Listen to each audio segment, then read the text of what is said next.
Selamat sore, selamat datang, dan selamat beribadah di GKI Taman Aries. Sebelum memulai ibadah, mari kita simak beberapa informasi kegiatan gereja berikut ini. Bersama kita bertumbuh dalam iman melalui Growing in Community yang akan diadakan di wilayah masing-masing. Keterangan waktu dan tempat dapat dilihat di Warta Jemaat atau melalui e-flyer yang dibagikan. Growing together, growing in God, growing in community.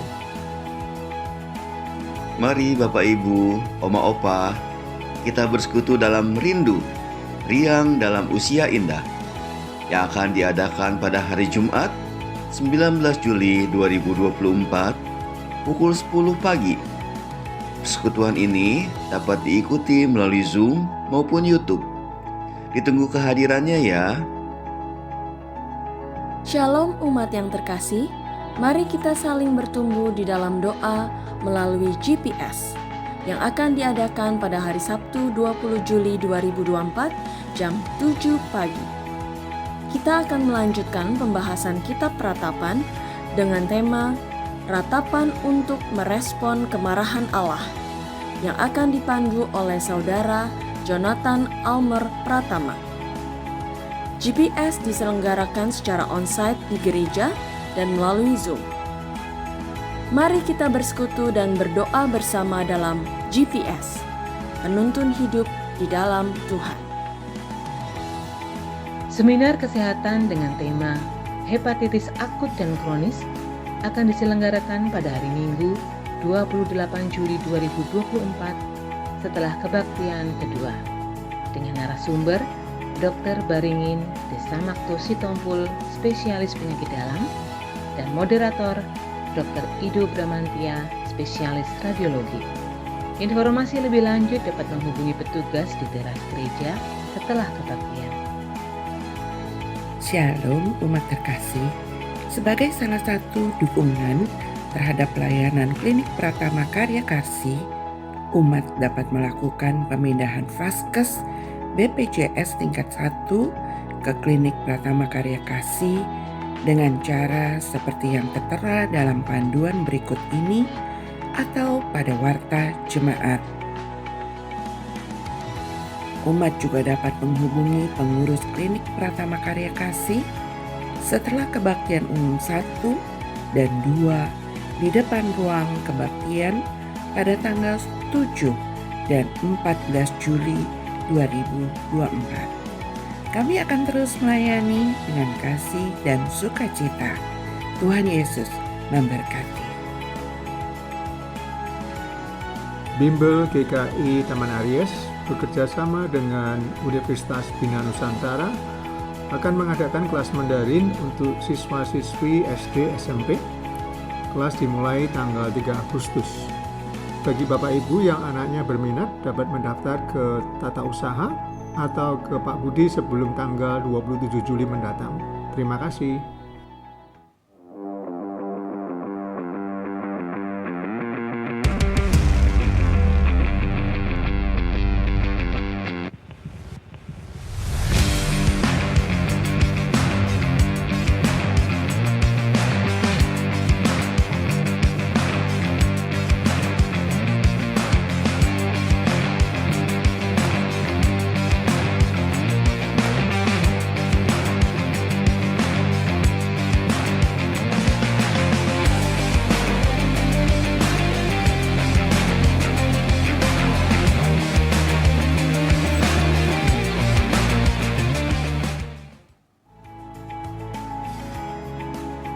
Demikian Warta Lisan hari ini. Keterangan selengkapnya dapat dilihat di Warta Jemaat. Mari kita siapkan hati untuk beribadah.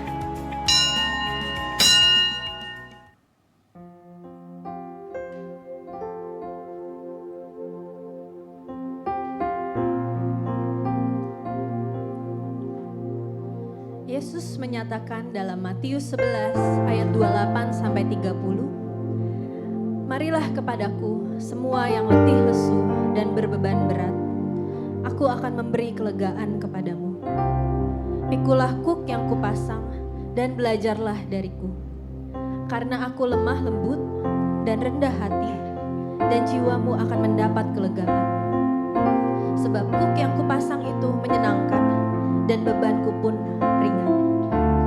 Mari kita satukan hati kita menyambut panggilan Tuhan.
Yesus berjanji memberikan kasih-Nya kepada aku dan kau.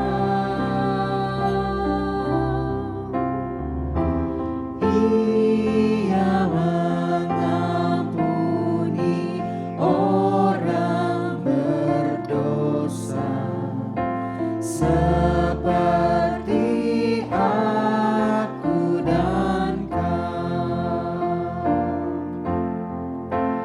Hai, mari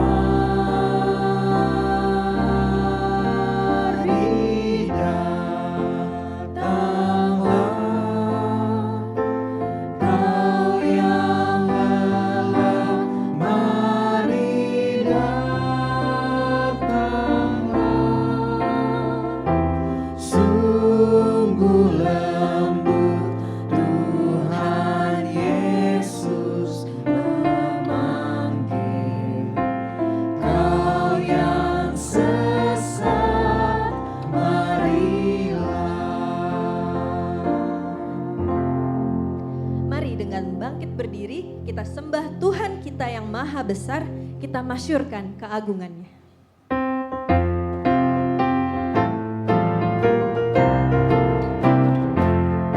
Hai, mari sembah yang maha besar, nyanyikan syukur dengan bergema, perisai umat-Nya yang maha besar, mulia namanya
Saudara terkasih, mari kita bersama datang kepada Tuhan dengan sebuah keyakinan bahwa pertolongan kita adalah di dalam nama Tuhan yang menjadikan langit dan bumi. Salam bagi saudara yang datang dalam nama Tuhan, Tuhan beserta saudara. Dan beserta saudara juga. Silakan duduk. Silakan duduk Bapak Ibu. Selamat sore Bapak Ibu, rekan-rekan yang dikasihi oleh Tuhan. Selamat datang di GKI Taman Aries. Tema kita hari ini adalah pil pahit kebenaran. Dalam menjalani kehidupan kita sehari-hari dengan segala tantangannya, kita sering diperhadapkan dengan situasi yang dilema ya Bapak Ibu. Ada pilihan yang gampang dan cepat, tapi mungkin sebetulnya merugikan pihak lain. Atau kadang-kadang mungkin bahkan merugikan diri kita sendiri. Dan di sisi lain ada pilihan yang biasanya nggak populer karena membutuhkan usaha lebih banyak, usaha yang lebih panjang, tapi pada akhirnya memberkati semua pihak. Ketika kita diperhadapkan dengan situasi tersebut dan ada yang mengingatkan kita untuk mengambil jalan yang sesuai kebenaran firman Tuhan, maka seringkali rasanya akan terasa seperti pil pahit. Karena mungkin akan ada kenyamanan kita yang terganggu, mungkin ada ego yang terusik, atau mungkin ada kesempatan-kesempatan yang jadi tidak bisa kita ambil. Sehingga biasanya refleks kita adalah menolak atau mengabaikan peringatan-peringatan itu. Dan kemudian tantangannya juga gak berhenti sampai di sana. Bagaimana kalau kemudian justru kita nih yang ada di posisi kita punya kesempatan untuk membawa pil pahit kebenaran itu mungkin ke hadapan keluarga, sahabat, atau mungkin rekan kerja kita. Apakah kita berani dan siap menghadapi kemungkinan respons pahit dari mereka? Atau kita akan kembali memilih mundur dan mengabaikannya aja? Mari Bapak Ibu, kita renungkan dan kita bawa dalam doa pengakuan dosa kita secara pribadi di hadapan Tuhan.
Allah Bapa, kami datang kepadamu, memohon pengampunan atas dosa kesalahan kami. Seringkali kemalasan, ketidakacuhan, dan keinginan untuk mengambil jalan pintas masih menguasai kami dan justru menjauhkan kami dari kasih-Mu.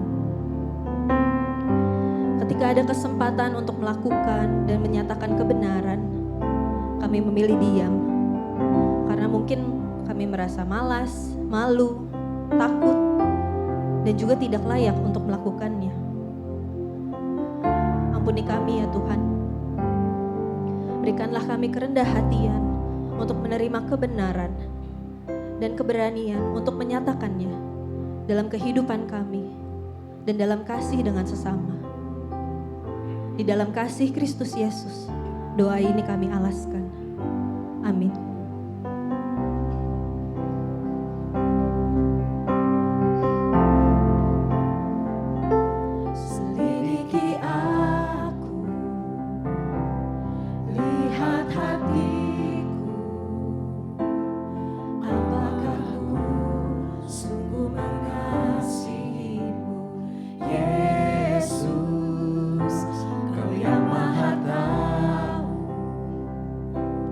Dan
Pengampunan Tuhan tersedia bagi semua orang yang sekalipun telah berbuat dosa, mengakui dosa-dosa mereka.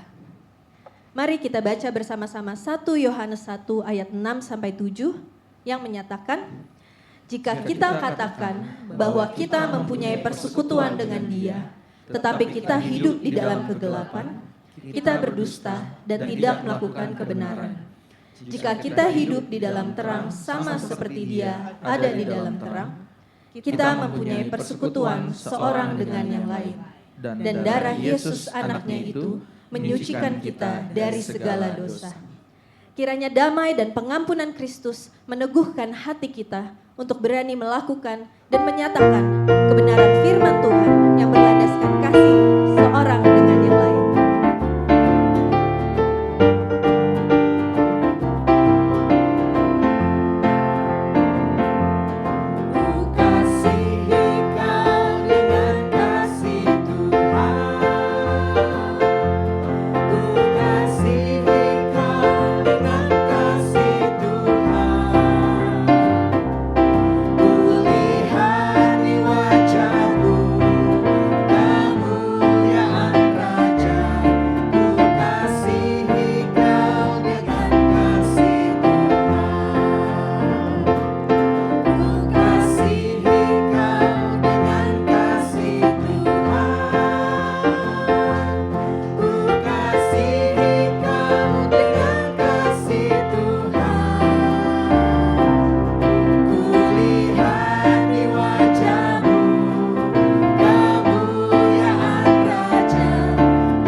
Silakan duduk.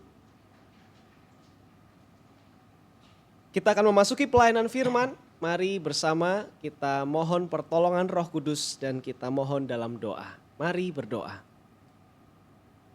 Bapa di dalam surga, kami bersyukur karena kami boleh memenuhi panggilan Tuhan untuk datang dalam kebaktian ini, mengalami kasih karunia-Mu, dan kami saat ini siap untuk menerima apa yang hendak Engkau beritakan kepada kami. Karena kami percaya bahwa firman-Mu lah ya Tuhan, perkataan-Mu ya Tuhan, tuntunan-Mu ya Tuhan, yang akan menolong kami dapat hidup sesuai dengan kehendak-Mu. Sebelum kami menyuarakan kebenaran, isilah hati dan pikiran kami dengan kebenaran dari-Mu ya Tuhan. Supaya itulah yang kami sampaikan dan beritakan pada tiap orang yang kami jumpai. Kami mohon kuasa Roh Kudus menolong kami, memampukan kami untuk memahami apa yang jadi isi hati Tuhan. Dan kiranya Roh Kudus yang sama yang akan menganugerahkan keberanian dalam hati kami untuk melakukan firman Tuhan. Dalam nama Tuhan Yesus Kristus dan dalam pertolongan Roh Kudus kami berdoa. Amin.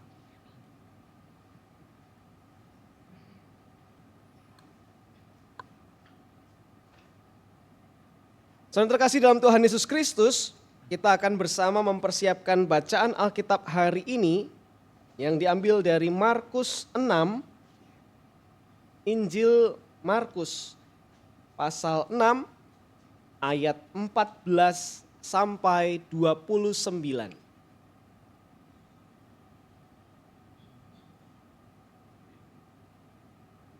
Markus 6 ayat 14 sampai 29.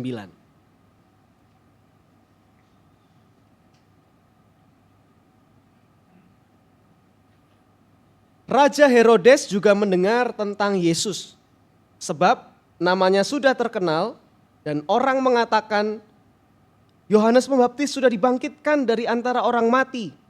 Dan itulah sebabnya kuasa-kuasa itu bekerja di dalam dia. Yang lain mengatakan dia itu Elia. Yang lain lagi mengatakan dia itu seorang nabi, sama seperti nabi-nabi yang dahulu. Waktu Herodes mendengar hal itu, ia berkata, dia itu Yohanes yang sudah kupenggal kepalanya dan yang bangkit lagi. Sebab Herodeslah yang menyuruh orang menangkap Yohanes dan membelenggunya di penjara demi Herodias, istri Filipus saudaranya. Karena Herodes telah mengambilnya sebagai istri. Sebab Yohanes berkali-kali menegur Herodes, tidak diperbolehkan bagimu mengambil istri saudaramu. Karena itu Herodias menaruh dendam pada Yohanes dan ingin membunuh dia, tetapi tidak dapat. Sebab Herodes segan kepada Yohanes karena ia tahu bahwa Yohanes orang yang benar dan suci, jadi ia melindunginya. Ketika ia mendengarkan Yohanes, hatinya selalu terombang-ambing. Namun ia merasa senang juga mendengarkan dia. Tibalah kesempatan yang baik bagi Herodias ketika Herodes pada hari ulang tahunnya mengadakan perjamuan untuk pembesar-pembesarnya, perwira-perwiranya dan orang-orang terkemuka di Galilea.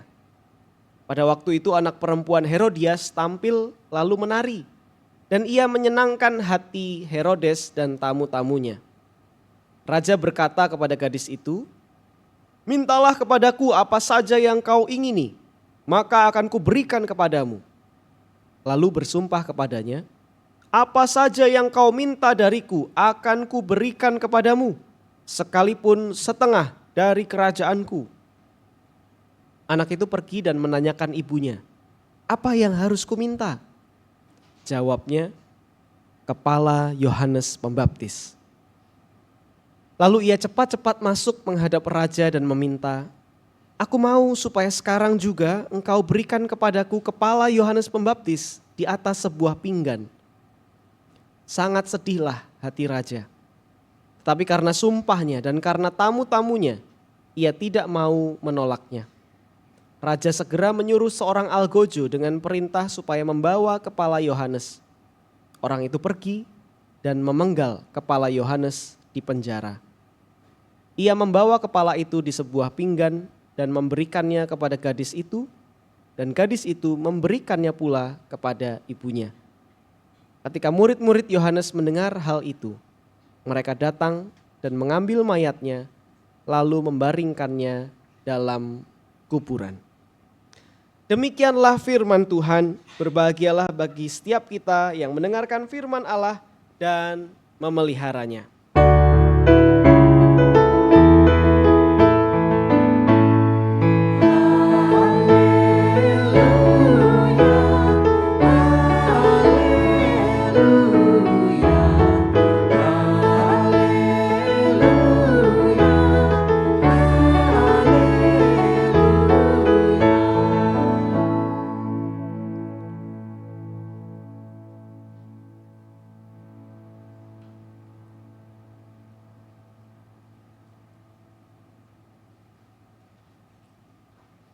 Saudara terkasih dalam Tuhan Yesus Kristus, selamat hari Minggu. Salam kenal untuk kita semua, karena ini adalah kali pertama saya ada bersama dengan Bapak Ibu Saudara di GKI Taman Aries. Maka izinkan saya memperkenalkan diri lebih dulu, karena nama yang tercantum di situ mungkin adalah jenis nama yang asing. Paling enggak sebagian dari nama itu asing gitu ya.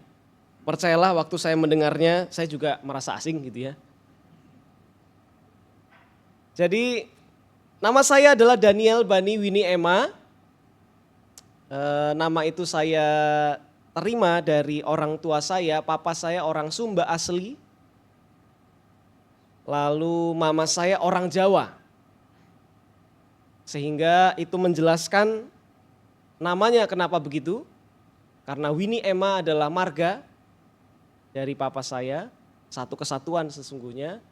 Sementara dari ibu saya itu menjelaskan logat saya. Karena logatnya saya kira Bapak Ibu sadari dan rasakan masih kental medoknya begitu ya. Karena saya juga walaupun saya lahir di Lampung, tetapi saya sejak TK, sejak usia sekolah, saya besar di Batu Malang. Dan itu menjelaskan kenapa kalau dilihat dari wajahnya enggak ada sumba-sumbanya. Kalau didengerin hanya dari suaranya kok kayaknya Jawa banget gitu ya. Nah itulah penjelasannya. Saya melayani sebagai pendeta di GKI Kebayoran Baru saat ini. Dan kalau dalam berbagai macam kesempatan lainnya kita bisa berjumpa, kita mungkin bertemu lagi entah di dalam kegiatan-kegiatan gereja atau bahkan berpapasan di jalan begitu ya. Jangan ragu-ragu untuk menyapa saya. Dan saya harap Bapak Ibu juga bisa memanggil saya dengan entah itu panggilan Daniel atau Bani. Dan saya mohon sekali, saya harap Bapak Ibu tidak memanggil saya dengan panggilan Winnie atau Emma. Bukan, sekali lagi bukan karena saya merasa aneh dengan nama itu, bukan. Saya menerimanya dengan penuh syukur nama itu. Tetapi itu akan mempengaruhi kecepatan saya menoleh. Kalau Bapak Ibu panggil dengan panggilan Winnie atau Emma, saya itu berpikir keras, ini saya bukannya yang dipanggil gitu ya. Tapi kalau Bapak Ibu panggil dengan panggilan entah itu Daniel atau Bani, maka saya akan lebih cepat menoleh. Walaupun saat ini lebih sering orang mengenal saya dengan panggilan Bani gitu ya. Jadi silahkan Bapak Ibu mau manggil saya dengan panggilan Daniel boleh, Bani juga boleh, tapi please Winnie dan Emma-nya di skip aja gitu ya. Jangan jadi opsi gitu ya. Bapak Ibu saudara yang terkasih, kita hari ini bersama-sama merenungkan satu tema yaitu pil pahit kebenaran. Boleh ditunjukkan slide-nya. Terus kalian kalau berbicara mengenai pil pahit kebenaran, saya teringat pada satu nyanyian yang ternyata nanti setelah pelayanan firman ini akan kita nyanyikan rupanya dalam kebaktian kita. Sehati dengan yang merancang kebaktiannya begitu ya. Yaitu dari PKJ 279. Khususnya di bait yang pertama lagu yang berjudul Semua Orang Inginkan Kebenaran. Tahu lagunya Bapak Ibu? Semua orang inginkan kebenaran, berada di pihaknya. Namun sedikit yang sungguh mau berada di pihak kebenaran. Semua orang seakan-akan tampil menjunjung kebenaran. Namun sedikit yang sungguh mau berkorban membela kebenaran. Semuanya. Terima kasih pemusiknya, inisiatif tinggi sekali ya, langsung bisa menyesuaikan gitu ya. Saudara sekalian, dari lagu ini kita menangkap apa yang tadi sama-sama disampaikan di awal oleh liturgos kita, bahwa kita seringkali berada dalam dilema. Begitu juga ketika berhadapan dengan kebenaran, kita juga seringkali berhadapan dengan dilema. Karena di satu sisi kebenaran itu didambakan semua orang. Itu kerinduan kita. Jadi benar itu harapan kita. Tapi pada waktu yang bersamaan di sisi yang lain kita sadar betul bahwa kebenaran yang kita dambakan itu menuntut kita melakoni hal-hal yang mungkin gak nyaman. Setiap kita mendambakan merindukan kebenaran. Contoh, Mari kita ambil contoh yang sederhana-sederhana. Di lalu lintas misalnya, kita mengharapkan jalanan itu rapi, betul ya? Semua taat lalu lintas. Dan kita senang saat setiap orang di dalam jalannya, jalurnya masing-masing itu sesuai dengan ketentuan yang berlaku. Tetapi pada saat yang sama, kalau kita udah terlambat nih ke kebaktian jam 5, waduh. Ini lampu merah kayaknya sepi, terabas aja apa ya? Dan dikit lagi nih, aku nggak enak kalau ternyata nanti kelihatan terlambat. Atau kalau misalnya aduh kebelet banget nih, udah di ujung banget nih gimana nih gitu. Terusin aja apa ya? Akhirnya apa? Kita berada dalam dilema. Satu sisi kita tahu bahwa yang benar harusnya dilakukan, harusnya dijunjung, tapi pada saat yang sama seringkali yang benar itu membuat kita nggak nyaman. Contoh yang lain kalau kita ngomong sama orang lain sesuatu yang benar.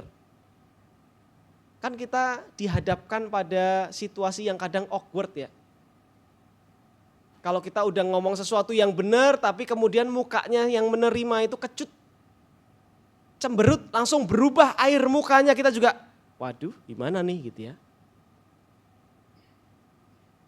Padahal mungkin yang kita katakan adalah sesuatu yang benar. Caranya pun kita udah pikirkan sedemikian rupa.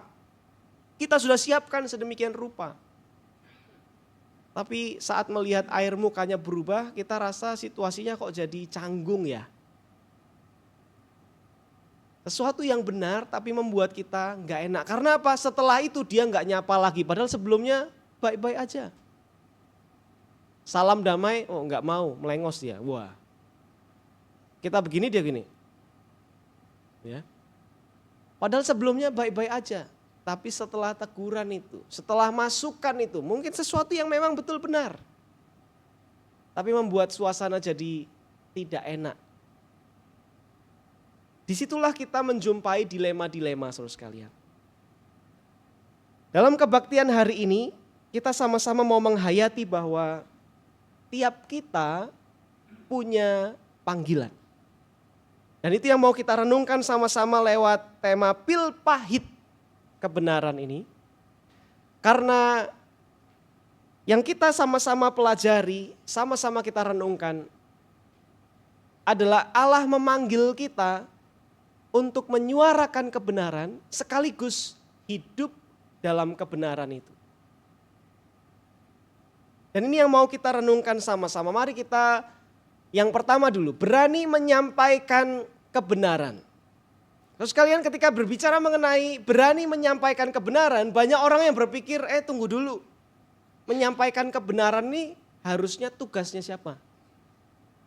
Perannya siapa nih menyampaikan kebenaran?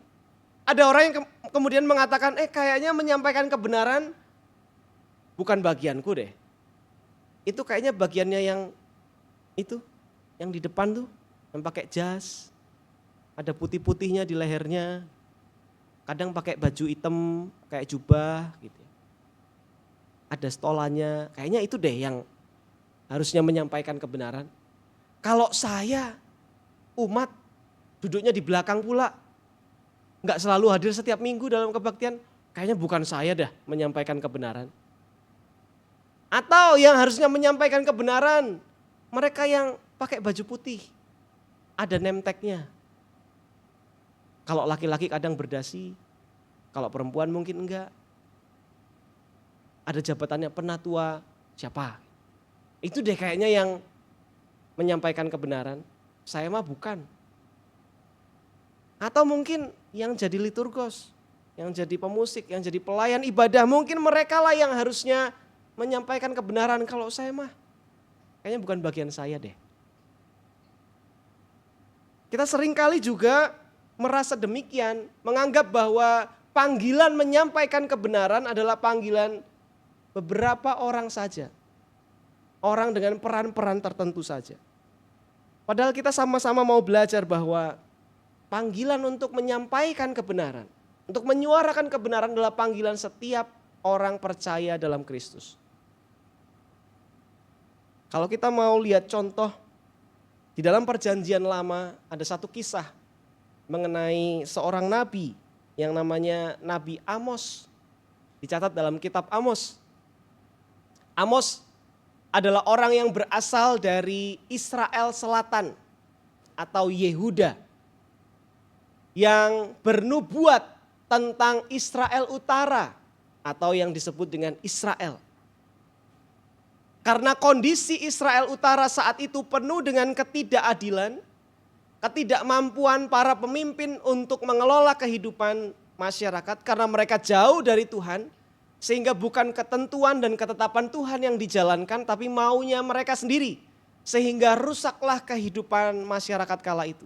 Banyak yang tertindas, banyak yang menderita. Lalu Amos tampil untuk menyampaikan seruan dari Tuhan. Lalu ada satu imam namanya Imam Amazia dari Israel Utara mengusir Amos. Pergi kamu kan dari kerajaan Israel Selatan kan. Kalau mau bernubuat di sana aja, nggak usah di sini, salah kamar. Kamu dari selatan ya bernubuat di selatan aja, di sini ada nabinya sendiri.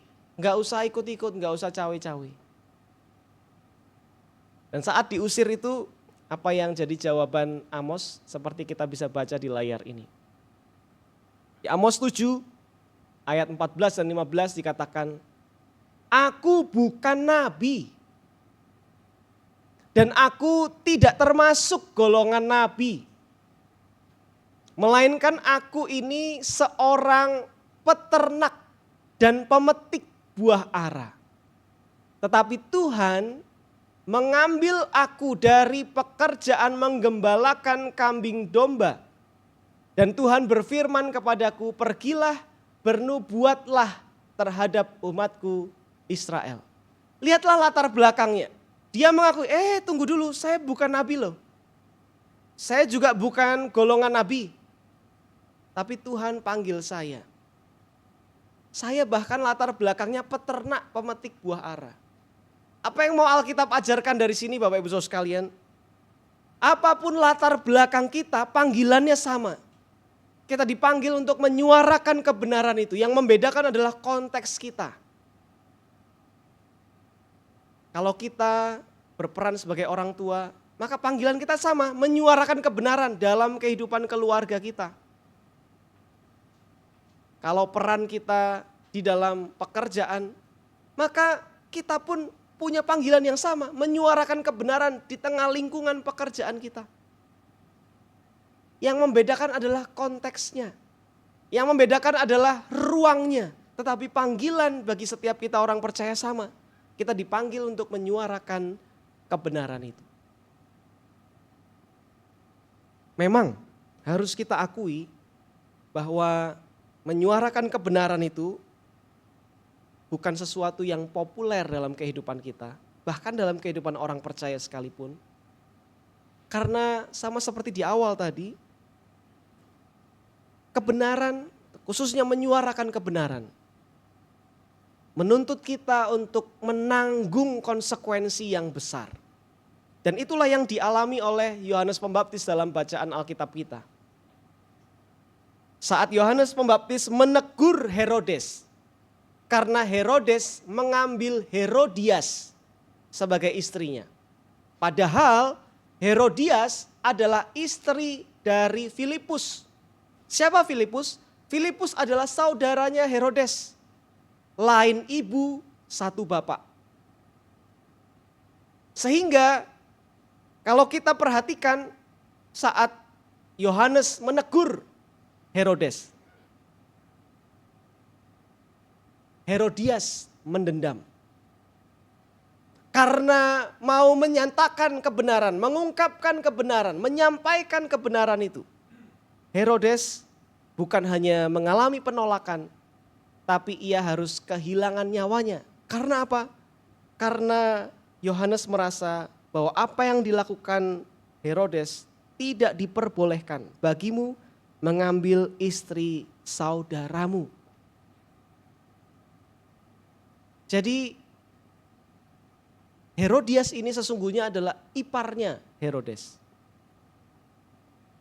Dari sini kita melihat versi Alkitab dari ipar adalah maut. Kalau Bapak Ibu nggak tahu ipar adalah maut, nanti bisa tanya teman-teman yang muda-muda di sini. Ada satu tontonan atau film yang baru-baru ini cukup viral gitu ya. Dan seringkali disebut di mana-mana judulnya ipar adalah maut. Nah ini versi Alkitabnya. Mungkin itu terinspirasi dari sini, mungkin nggak tahu. Bukan itu bercanda aja. Dan keberanian Yohanes untuk menegur, menyatakan apa yang jadi kebenaran, membuat Yohanes harus menanggung konsekuensi yang berat, yaitu ia harus kehilangan nyawanya. Dari sini kita mengakui Bapak Ibu bahwa memang dibutuhkan keberanian yang besar untuk menyampaikan kebenaran. Dan firman Tuhan hari ini hendak mengundang Bapak Ibu, memanggil sekaligus men-challenge Bapak Ibu, menantang Bapak Ibu untuk bertanya, kalau panggilan Tuhan dalam hidupku adalah menyampaikan kebenaran, dalam konteks apa saat ini dalam hidupku masing-masing, dalam peranku masing-masing, aku perlu menyuarakan kebenaran itu. Aku perlu menyampaikan kebenaran itu. Dan dengan cara apa aku bisa menyampaikannya? Bagaimana hikmat Tuhan menguasaiku sehingga aku mengatakan apa yang benar. Bukan karena keinginanku sendiri, tapi karena Tuhan mau membangun kehidupan banyak orang. Karena konsekuensinya berat. Kita mungkin tidak disukai, bahkan kita mungkin dihindari oleh banyak orang. Mungkin akan ada situasi-situasi yang tidak enak di antara kita karena kita menyampaikan apa yang benar. Saat berhadapan dengan situasi-situasi yang seperti itu, jangan terfikir untuk berhenti menyuarakan kebenaran. Tapi cobalah bertanya kepada Tuhan, Tuhan bagaimanakah aku bisa menyuarakan kebenaran-Mu dengan cara-cara yang baru, dengan cara-cara yang tetap sesuai dengan kehendak Tuhan, yang tetap penuh dengan kasih Tuhan, sehingga hati kita tidak terkontaminasi dengan pemikiran, oh awas lo gak mau dengerin gua lo, oh gua sumpahin lo gitu ya. Malah begitu. Karena apa? Karena kita yang jadi sebel karena kita ditolak. Kita yang jadi sebel karena kita jadi tidak disukai. Padahal kalau kita didorong oleh kasih, maka seharusnya kita tidak jadi benci orang itu. Tapi kita justru terus doakan orang itu. Supaya suatu saat pintu hatinya terbuka pada kebenaran. Oleh karena itu saudara sekalian, mari kita juga ingat panggilan yang kedua. Bahwa kita bukan hanya dipanggil untuk berani menyuarakan kebenaran, tapi juga berani hidup dalam kebenaran. Apa yang dimaksud hidup dalam kebenaran ini? Kita bisa belajar dari kehidupan atau kegagalan atau kejatuhan Herodes. Karena Herodes punya kesempatan untuk hidup dalam kebenaran itu, tapi dia enggak gunakan. Saat kapan? Saat dia terlalu impulsif mengatakan karena dia suka dengan tarian dari anak Herodias yang menyenangkan tamu-tamunya. Lalu secara impulsif dia bilang kepada anak ini, apapun juga yang kamu minta aku kasih. Bahkan separuh dari kerajaan ini aku kasih kalau kamu minta. Dan kesempatan itu digunakan oleh Herodias untuk membunuh Yohanes Pembaptis. Dan yang Herodias minta, yang disampaikan kepada anaknya untuk diminta adalah kepala Yohanes Pembaptis. Apa respon dari Herodes? Teks Alkitab kita mencatat bahwa Herodes sedih. Sangat sedihlah hati raja mendengar permintaan itu. Artinya di titik itu Herodes sadar kalau wah salah nih. Dan dia punya kesempatan untuk memperbaiki apa yang sudah salah. Dia punya kesempatan untuk hidup dalam kebenaran, tapi apa yang dia lakukan? Tapi karena sumpahnya dan karena tamu-tamunya, ia tidak mau menolaknya. Dari sini kita belajar Bapak Ibu Saudara sekalian, bahwa seringkali yang menghalangi kita untuk hidup dalam kebenaran adalah saat kita berusaha untuk jaim, jaga image. Ada image yang harus kita pertahankan, harus kita jaga. Jadi kalau saya kelihatan salah, nggak bisa. Kalau ada yang jemaat pulang dari kebaktian ini terus menyapa saya di depan, Pak Pendeta maaf, kayaknya khotbahnya kurang jelas deh, kurang tajam. Tolong dong lebih mendarat, kayaknya itu terlalu di awang-awang. Saya bilang, jangan macam-macam saudara ya. Yang sekolah teologi siapa? Anda atau saya? Yang ditabiskan jadi pendeta siapa? Anda atau saya? Saya ini selama ini pengalaman saya jadi pendeta sudah sekian lama. Kamu jadi jemaat GKI berapa lama? Wah. Padahal cuma mau ngomong, Pak Pendeta masukkan aja nih, nanti khotbahnya bisa dirancang lebih jelas untuk jemaatnya supaya mudah ditangkap gitu. Tapi karena apa? Karena ada image yang saya jaga, apalagi di belakang yang salaman banyak nih. Saya harus tunjukkan kewibawaan kependetaan saya. Kamu jangan macam-macam ya. Siapa namamu? Saya tandain nih gitu. Nanti saya kirim surat tuh ke Majelis Jemaat GKI Taman Aries. Tolong nih gembalakan jemaatnya gitu ya. Padahal bisa jadi isi dari masukan itu betul. Dan bisa jadi kalau saya mau hidup dalam kebenaran itu, pelayanan saya jadi berkembang. Banyak orang jadi bisa terima firman Tuhan. Banyak orang menjadi semakin mengerti dan tumbuh dalam firman Tuhan, betul enggak? Tapi kalau saya kemudian karena jaim, karena saya gengsi, saya menolak kebenaran itu sehingga ya saya mungkin gitu-gitu aja.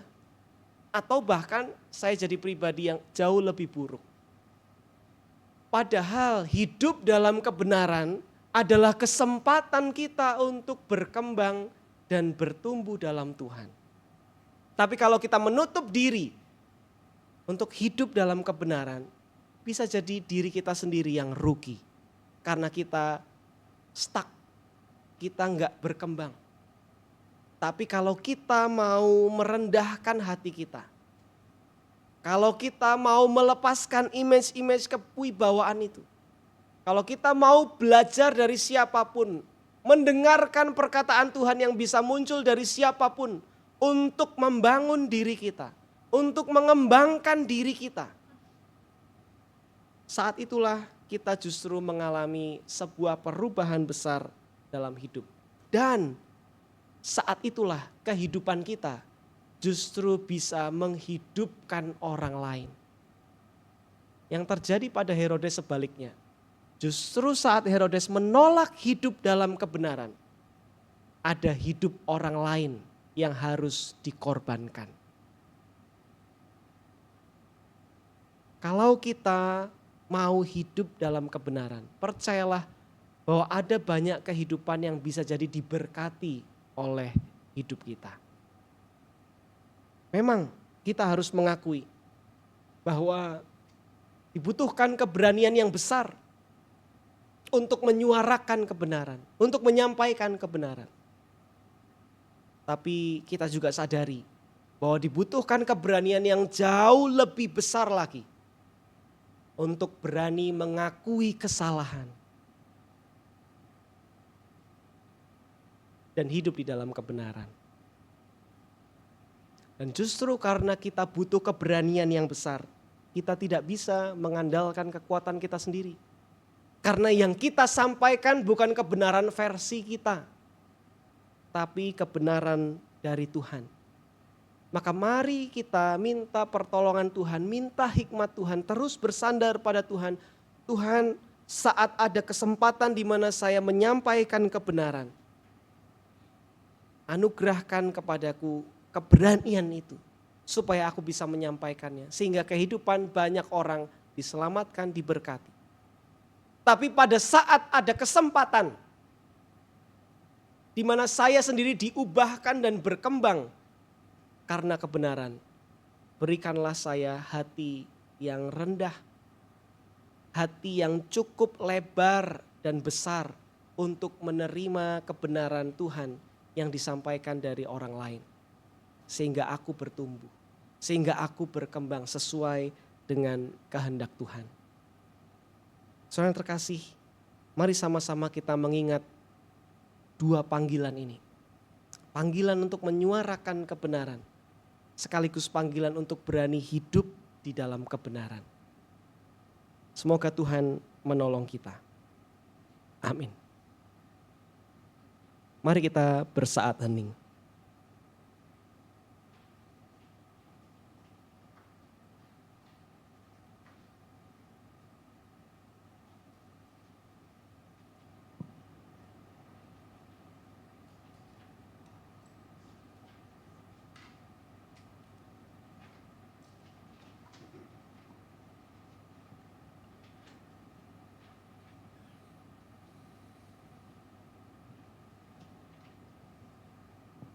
Bapak Ibu umat yang dikasihi Tuhan, setiap kita pasti menginginkan kebenaran berada di pihak kita.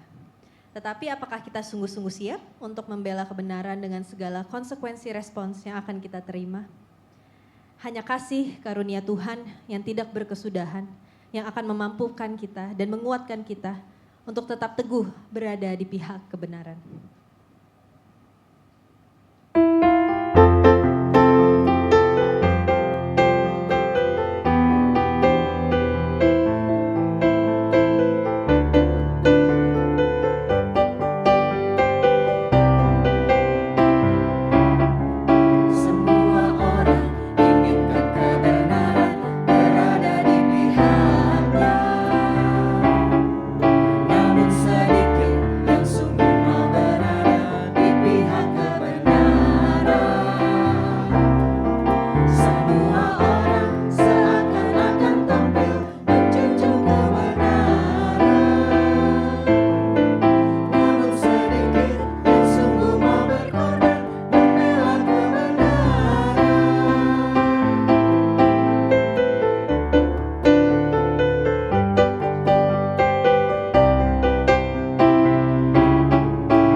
Bersama dengan umat Allah di masa lalu, masa kini, dan masa depan, marilah kita mengingat janji baptisan kita dengan mengikrarkan pengakuan iman rasuli.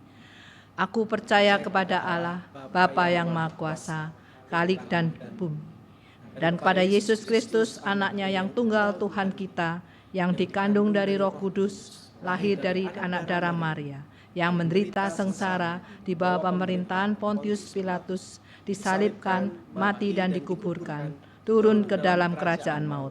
Pada hari yang ketiga, bangkit pula dari antara orang mati, naik ke surga, duduk di sebelah kanan Allah, Bapa yang Maha Kuasa. Dan dari sana ia akan datang untuk menghakimi orang yang hidup dan yang mati.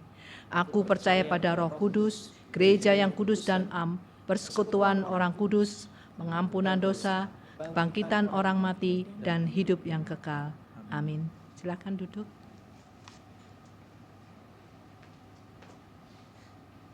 Mari kita menaikkan doa syafaat kita. Mari berdoa.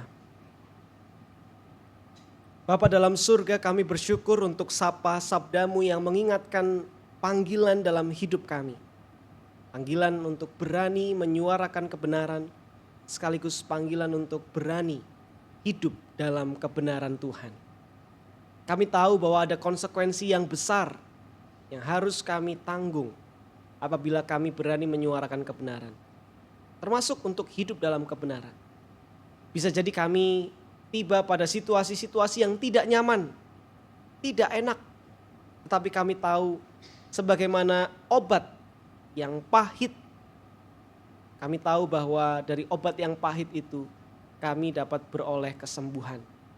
Maka kiranya kami mau menelan pil pahit kebenaran Tuhan, sekalipun rasanya tidak enak, sekalipun tidak nyaman, tapi kami percaya dalam pertolongan Tuhan dan dalam kuasa serta hikmat Tuhan, maka kami akan dimampukan untuk menyampaikan kebenaran Tuhan dan juga hidup di dalam kebenaran Tuhan. Mampukanlah kami, ya Bapa. Kami juga berdoa, bersyukur bersama dengan seluruh pelayan kebaktian hari ini. Tiap orang yang boleh Tuhan panggil untuk melayani dalam peran kami masing-masing. Kiranya Engkau yang terus beri sukacita kepada setiap kami untuk melayani Engkau di dalam kesempatan-kesempatan yang lain. Dan kiranya banyak dari anggota jemaat di GKI Taman Aries ini yang juga boleh terpanggil untuk melayani Tuhan dan bersama-sama memuliakan Tuhan. Kami juga berdoa ya Tuhan untuk berbagai macam aktivitas di gereja Tuhan di GKI Taman Aries ini. Berbagai program yang dirancang demi pertumbuhan iman jemaat. Kiranya semuanya itu dapat berjalan dengan baik sesuai dengan kehendak Tuhan. Dan kiranya sebagai jemaat GKI Taman Aries boleh terus bertumbuh dan berkembang di dalam Tuhan, jadi berkat bagi banyak orang. Kami berdoa untuk setiap umat Tuhan yang bergumul di tengah-tengah berbagai macam keadaan.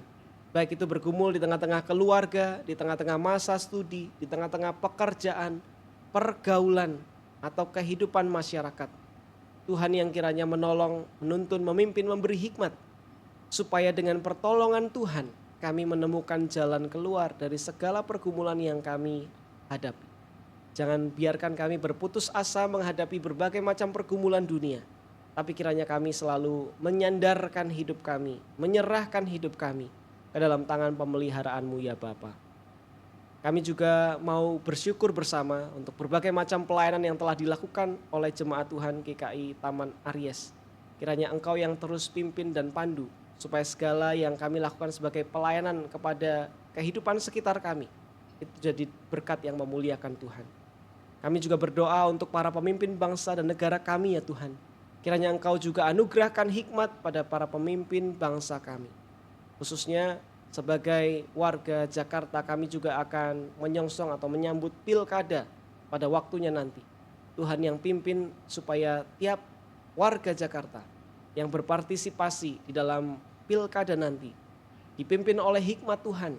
Setiap calon pemimpin yang sedang berproses saat ini juga Tuhan beri hikmat supaya yang diperjuangkan bukanlah kepentingannya sendiri, melainkan kepentingan bersama dan kebaikan bagi seluruh warga Jakarta.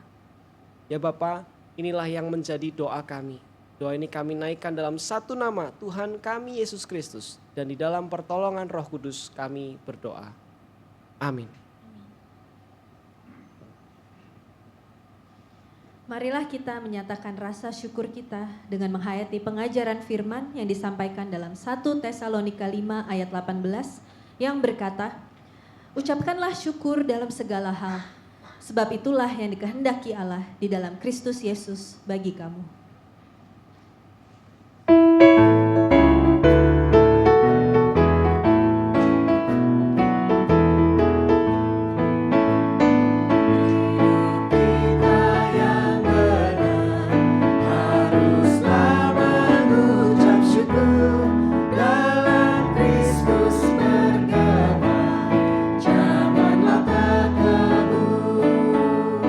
Dalam susah pun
saudara kita bawa persembahan kita dalam doa. Allah Bapa yang Maha Baik, kami bersyukur atas rahmat dan berkat yang Engkau nyatakan dalam kehidupan kami. Kami sungguh meyakini ini adalah bukti pemeliharaanmu saja yang tiada berkesudahan bagi kami. Sebagai ungkapan syukur Bapa, saat ini kami memberikan persembahan dalam bentuk materi. Mampukan kami ya Tuhan, agar tidak hanya memberikan persembahan materi, tetapi juga seluruh hidup kami untuk kemuliaan-Mu dan menjadi saluran berkat Tuhan bagi sesama yang ada di sekitar kami. Inilah doa kami, di dalam nama Tuhan Yesus Kristus kami bersyukur. Amin.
Saudara yang terkasih, kini pergilah, hiduplah selalu dalam kebenaran dan nyatakanlah kebenaran Tuhan dengan penuh keberanian. Pergilah diiringi oleh berkat dari Tuhan. Kasih Allah Bapa, hikmat dari Tuhan Yesus Kristus dan pertolongan Roh Kudus akan meneguhkan engkau untuk hidup dalam kebenaran dan memberikanmu keberanian untuk menyampaikan kebenaran dalam hidupmu dari sekarang sampai selama-lamanya. Haleluya. Amin. Maka pergilah sebab kita diutus. Syukur kepada Allah.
Demikian kebaktian kita hari ini. Di depan sudah disediakan ruang komunal untuk bisa dinikmati bersama. Terima kasih Bapak Ibu, selamat hari Minggu, Tuhan Yesus memberkati.